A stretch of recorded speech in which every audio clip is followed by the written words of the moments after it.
Would you like to touch a hot stove?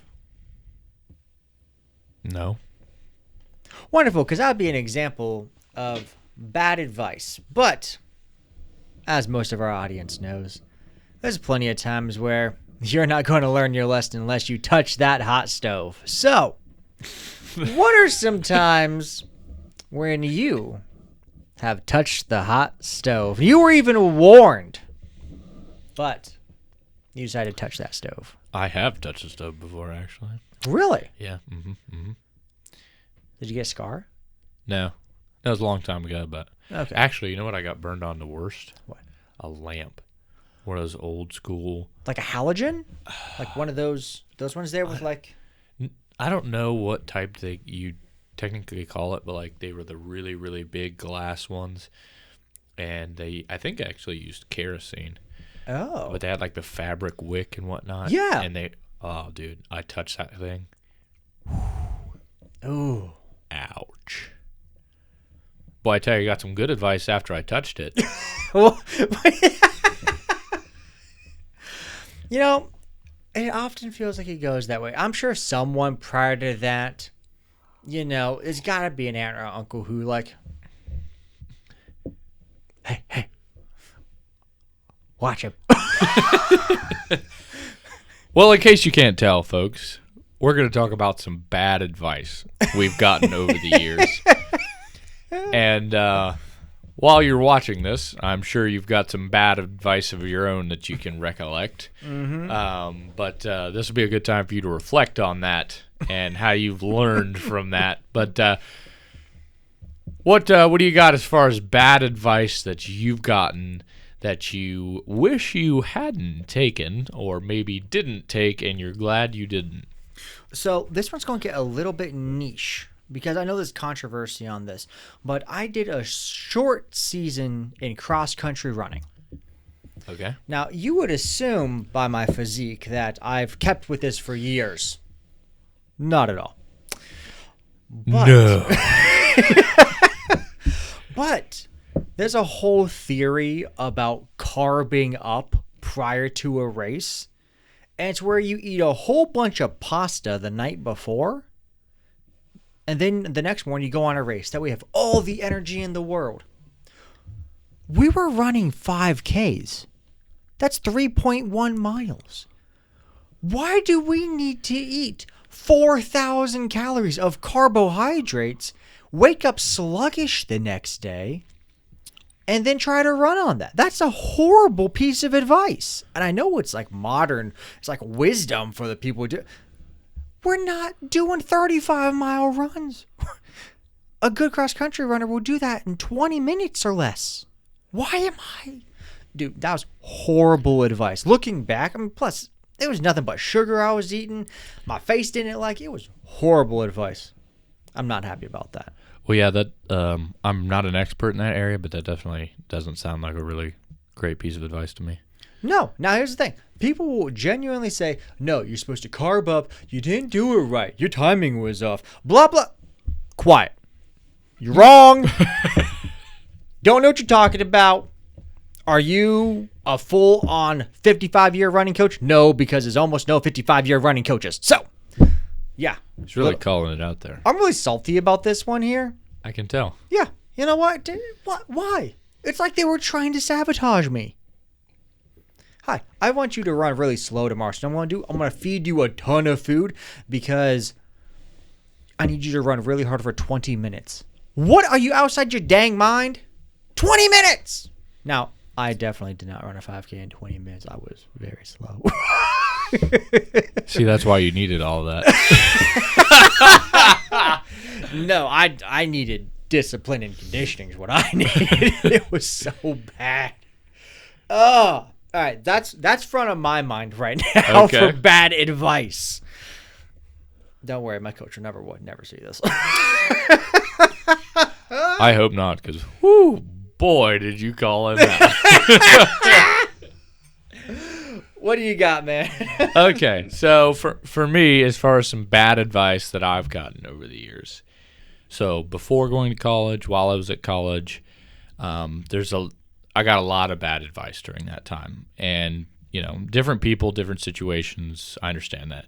But the whole loan thing is, I think that one can really be, it can be good advice for some people, but I think for a lot of people, it's just like thrown on them, and that can really be some bad advice.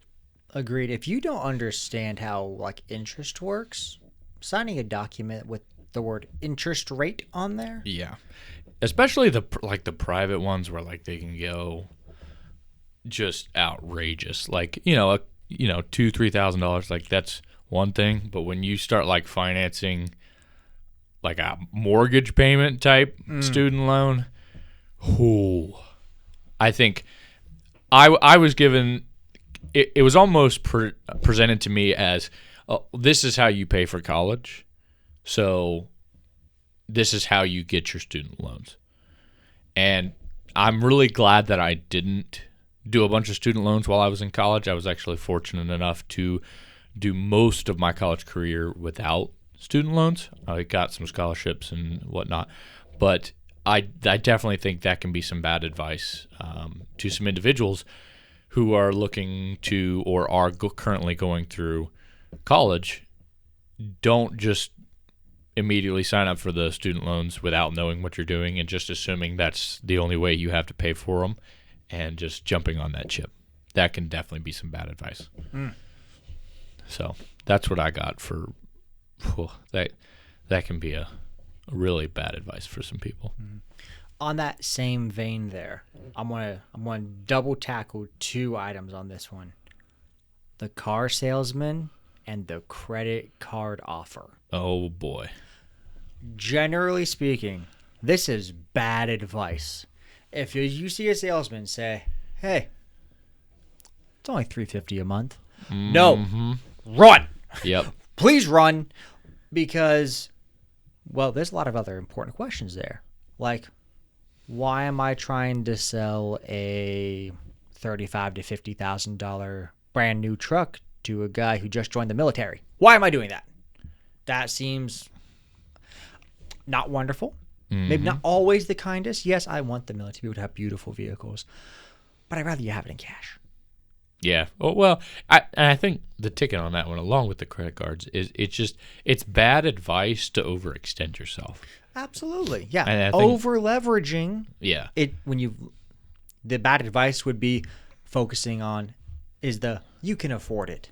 What they mean is you can make a minimum payment, not you can afford it. Those are different. That's very different. Absolutely. It's as simple as don't overextend yourself for really any reason, but just don't overextend yourself when you shouldn't afford it, and especially when you can't afford it. Or for clout. A lot of those times the credit cards, some of them very shiny. Like, genuinely, the card is shiny. The card in my wallet, very shiny. It's really great. Huge fan. But, they can really, if you don't understand everything, there's honest people on this field. Yeah. But the online people, they're salesmen. They're online. It's a market. They're marketing. Yep. But separate from that, I want to hit advice that people think is good but is actually bad. Well, I want to take a moment here and a little sidebar about advice first. And that is, there's bad advice, and then there's just advice given at the wrong time to the wrong person. And we've talked about this a little bit before, but it's, just to one person a piece of advice can be really bad, but to another person that same piece of advice can be somewhat good. It's not all, and it depends on the piece of advice that you're giving, but you gotta look at who's receiving the advice and the situation that they're in.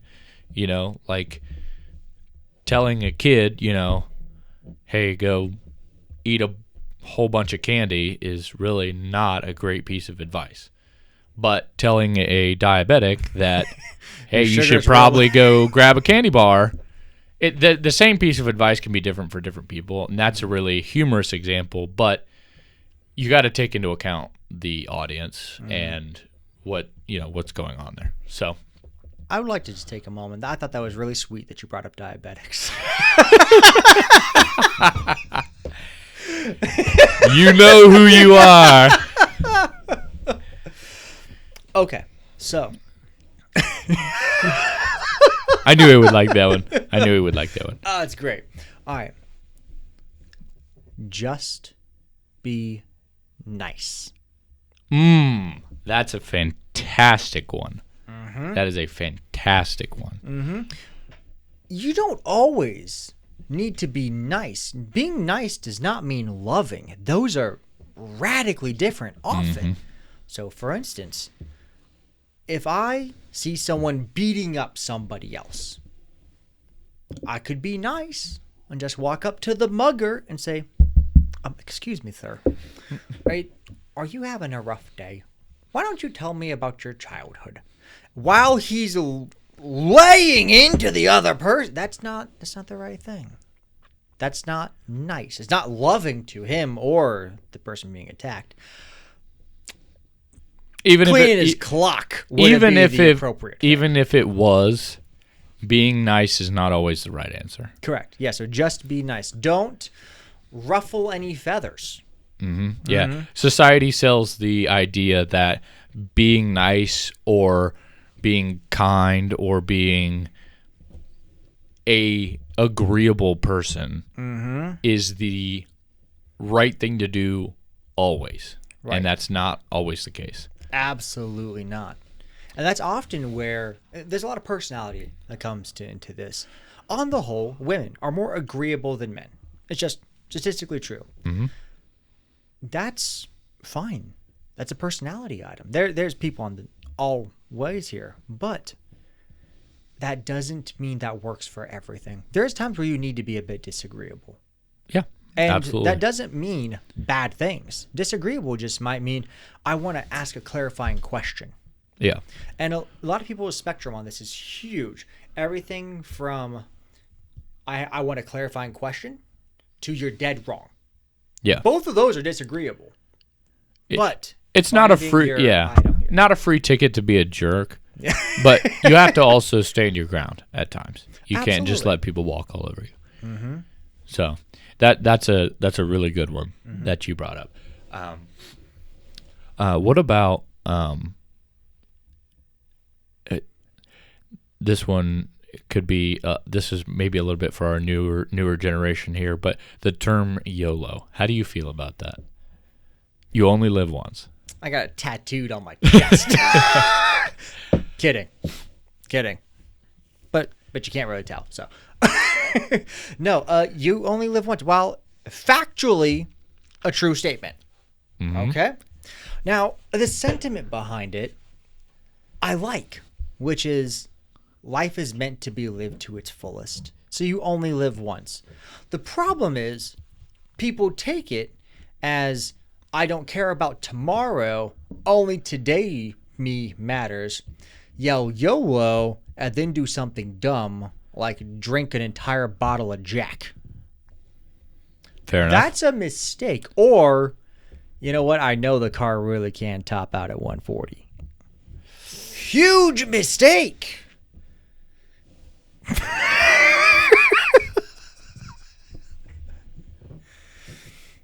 Unless you're on a wonderful highway and you're an expert driver and you got perfect opportunity.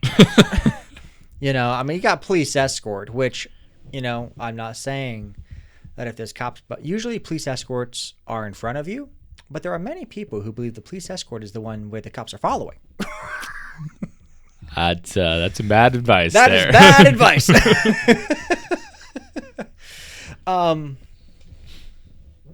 Yeah, no, just that bad advice. The don't wrinkle feathers. Wrinkle feathers. There we go. Don't wrinkle feathers. That's the be nice one. I'll call this bad advice. It's like you said, it's a timing thing. Never bring up money, politics, or religion. That is advice that is almost everywhere in corporate America. Yeah, I think that's factually wrong. Yeah. how you deal with money, religion, and politics. That tells me how you think, what you believe, and what your values are. Yeah, I mean, I understand those can be sensitive topics for a lot of people, but that's getting to know someone. I mean, you're not going to talk about that with the guy at the car wash station, but, you know. What? This is news to me. Hey, car wash guy checking me out as I go through the line. This is what I think on the local tax levy. Where did you do on issue 85? Yeah. I mean, those are some items that are usually important to know about someone that you're going to have some sort of a relationship with. Mm-hmm. So I would say that can be bad advice at times. It can be good to some degree, but I think what about the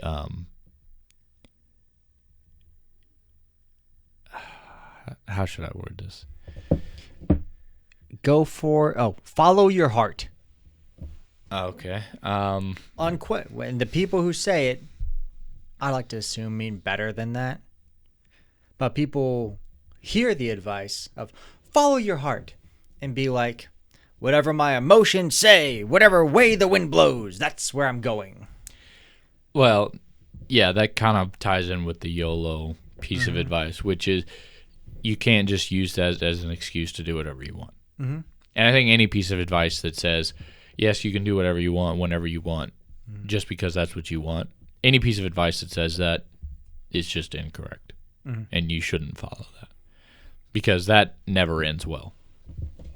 But doing something that you truly care about and making an educated choice in your life about something that you're truly passionate about, that is following your heart. And that can be good advice. Right. At that point, emotions are a great add-on.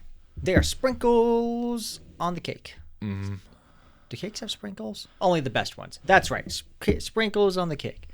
But they're not meant to be the cake. Mm-hmm. They're motivation. They're nos in the tank. Yep. They're not the engine. Yep. Nope. I would agree with you on that for in a lot of ways. But no, I think what we're trying to get at here is, a lot of people will try to share different pieces of advice with you, and a lot of times they're probably their intentions are probably good, but you got to be able to discern what advice is good and what's not. And a lot of times we'll run into, these are some examples from our lives of some bad advice that we've gotten, and why we think that they're bad advice. But you got to keep a close eye on what people are sharing with you.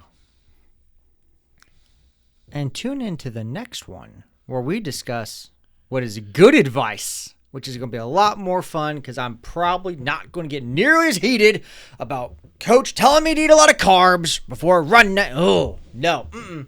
We're right back to where we started here. I'm upset by this here. Until next time.